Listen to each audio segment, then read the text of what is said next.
You are comfortably zoned with the Zigzag Man in Alameda, California, pushing on the doors of life marked pull and fighting the unholy trinity as we go. Big business, organized religion, and government. I am back, and you are comfortably zoned from the 420 studio in Alameda, California.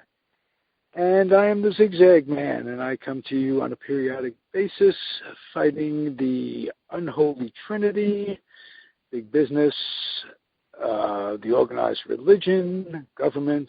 It's the three folks that get together and really do us in on a regular basis. And I also play good music and talk to interesting people with a passion, and brings us right to my first guest, a person with a passion who is returning. Vanda Mikolosky, you're an authoress, you are a stand-up comedian, you are an entrepreneur, you are a bunch of different stuff. How's that for an intro? Am I right? You are right. That and so much more. Yeah, you got it. You got a lot of things going for you. You got the most interesting life going that I know of. And I know it's a good life because you're able to speak your mind and write it cognizantly. For instance, on Facebook, I caught up with you today on a mutual friend of ours, Mike Dugan's thread. As comedians will do, we'll gravitate to talk about what's juicy, what's this, what's that. And I'll tell you what, we're all somewhat, if not surprised, shocked at the Cosby thing. And you had a very interesting take on it that kind of got my attention real quick because you responded to something that I said. And basically, it was well done. So you want to tell me what your feelings are on it, and I'll shut up. How about that? Yes. First of all, a few things come to mind about the Bill Cosby thing. He's had such an image of being so wholesome, and no one's that wholesome. When you feign wholesomeness for that long, the pendulum's got to swing back, so there's some kind of I think, right. An authenticity. Holier than thou. He's always been kind of holier than thou. Richard Pryor is always on Richard Pryor for his vocabulary, which, yeah. They're just words, This is real life that we're talking about with him, and it's so much more important than just how you word things and the rhetoric of it all. This guy's living two different lives, and his hypocrisy is what really doesn't make me feel too sorry for it all come tumbling down on the guy. If in fact that's what's going to happen. Because we don't know what's going to happen because we don't know what the facts are. There's a lot of women coming forward now saying that various allegations and I've been reading them and trying to discern what are the facts, like what actually happened. And because we human beings tend to collapse what happened, the facts of the situation, with our interpretation of what happened, especially over time. So I'm like really trying hard to figure out what actually happened. When someone says he forced me to take a pill, I'm like, what do you mean he forced you to take a pill? Now, I'm not saying that this kind of predatory stuff doesn't happen, but when I listen to people say things like, he made me have oral sex with him, I'm like, right. what does that mean? How does that happen? He forced me to have oral sex. In this case, it was so covert what he was doing. He wasn't going, he forced me to drink this pill. She wasn't going that. He was sneaking the pill in a drink. I don't think there's a woman alive who's going to say, "Oh yeah, well, Mr. Cosby, I'll take the pill." Well, there are enough, and that's part of it. Well, yeah, there was. I read in one account there was. He said this pill will make you feel better, and this lady then put the pill in her own mouth and swallowed it herself, and said he. Well, and then said what made it feel better? If it knocks you out. That's going over the line. I think there has to be some truth in advertising when he's giving her the pill. And why does he need to give these women pills under any circumstance? Well, that's a good question. Right. He's Cos for crying out loud. He's Cosby. He's got power. If these women want to please in the horrendous, horrific traditional manner of getting ahead in the world, well, that's one thing. You know why? What I see is, because here's one. People don't respond to life as it is. They respond to life as it occurs to them. So the way it occurs to him is he's got to, if he's going to get his jollies, get his sexual whatever satisfaction, he's got to steal it. He's got to manipulate it. This is a possibility. And this is pretty common. That kid in Santa Barbara a while ago, he felt like so frustrated because, remember, he shot a bunch of people, this crazy kid in Santa Barbara. Anyway, his report was that he was so frustrated because women were withholding sex from him. So this like, it's like this, we sort of see life through a particular filter, through a screen of, the way we see life, it tends to show up as everything in life tends to show up to make us right, to either, affirm our already perception of it, or we rule out evidence that we're wrong. The mind's job is to be right. So if you have this idea that in order to get sex, you have to manipulate muscles. Well, on the graph of things, he has to rate sociopathic, no matter what the mind is telling him or this or that. And the shock is the image and how we don't know anybody. This would have been the last guy. I wouldn't have guessed Bing Crosby would have knocked the shit out of his kids growing up. He was the crooner, do, wacko. You don't know. One doesn't know what goes on and behind people's lives, closed doors, that sort of thing. And it shocks the fuck out of me. Yeah, especially people who have a lot of investment in appearing as good people.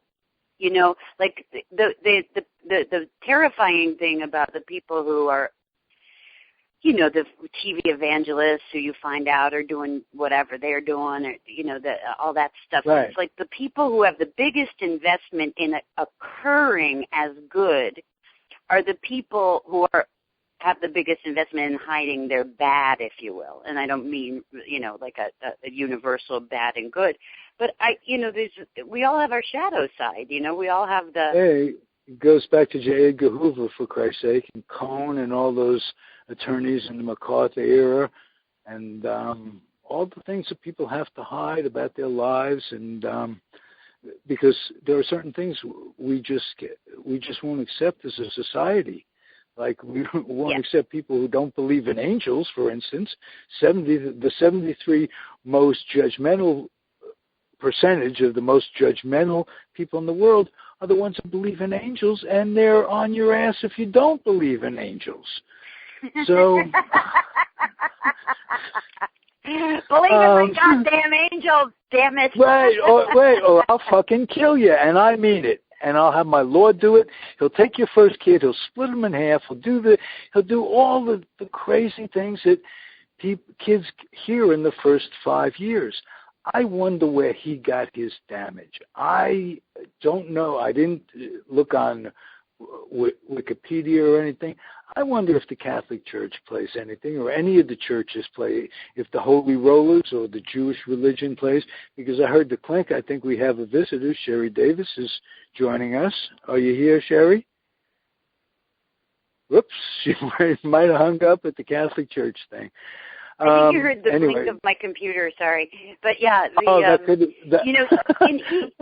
no, she might have. Go ahead. Even if it doesn't directly impact people, the Judeo-Christian, puritanical Judeo-Christian culture impacts all of us in some way. I mean, and never in a positive way. In a guilt-ridden / shame-ridden, if you want to go the Catholic route, way of going around the track, and it just isn't right with this traditional 40-week work week with, give your life for 60 years to a big organization who has the right to terminate you at any time and take your retirement money and your pension and tell you to stick it, and then they go on as a corporation and they don't pay taxes because they go offshore. And it's craziness. And when do you think there'll be a revolt, Vanda?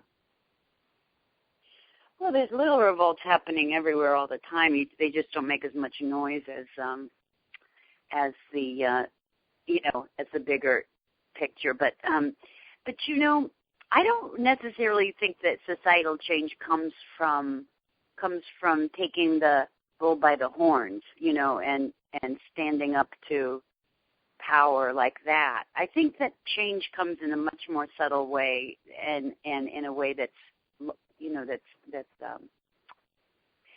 compelling and for me, I'm involving myself in projects that make a difference for people that are hopefully one day will render the old system obsolete. I'm not much into politics. I just think the system is that's not where change happens in the culture. I don't think change happens by those guys who, the blah blah politicians. I don't think change happens for real there. So my interest is in creating conversations that open up consciousness, that open up personal responsibility, that open up joy and satisfaction and fulfillment for people, so that people can experience their lives as the awesome thing life really is, And so, and it is. I put a lot of attention 100%. Into the. I was a conspiratorialist for a while, and I was involved in activism for a while. But honestly, I wasn't really a peace activist. I was more a pissed activist. I was pissed off, and my interest now, as I'm 55 years old, my interest is in being truly peaceful, so that I can be a light to the world in that. You know what I mean? And a light to the younger people, be an elder in our culture and stuff, because I think shifts happen all the time. I'm a big ayahuasca aficionado, the plant medicine ayahuasca. I don't know if have you ever experienced that? I have not, no. Yeah, it's a plant medicine. I'm an herbalist, God only knows. Yeah, I know that about you. Yes. Well, it hasn't been a secret, and I'm not all that upset because I try to get out there what I am, and that always comes back. If you could be honest and not have to hold back stuff, it always comes back for the best. It's not easy being yourself, but that's the way it goes. Life isn't easy. It would be worse if you had to hold things back.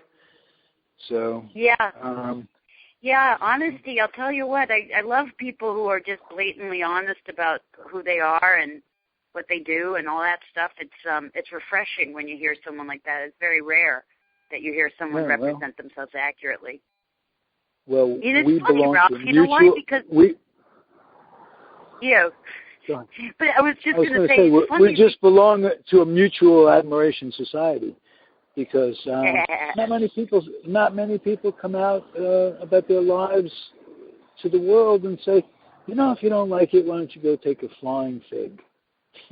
And you could say that in a nice way, that this is how I am, and please take the best part of me and leave the part you don't like, and take the 20 off the dresser. You got to get home on a cab, right? What am I anyway? Anyway,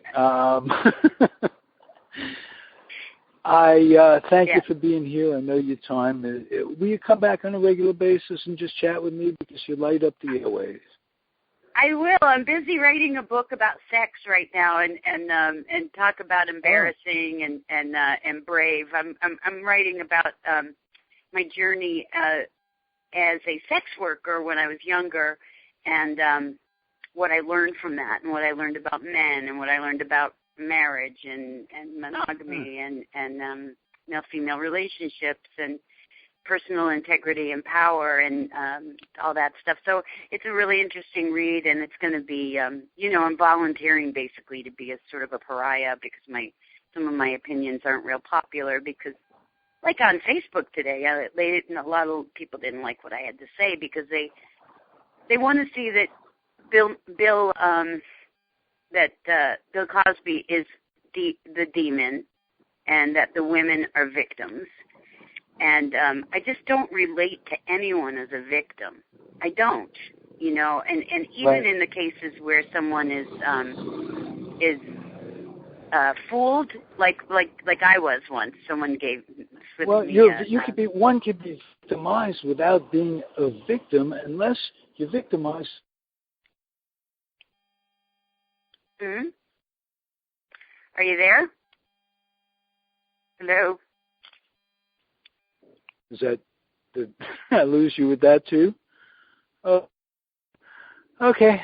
Well, no, I don't think she left angry. I was just asking the question. We lost the connection. And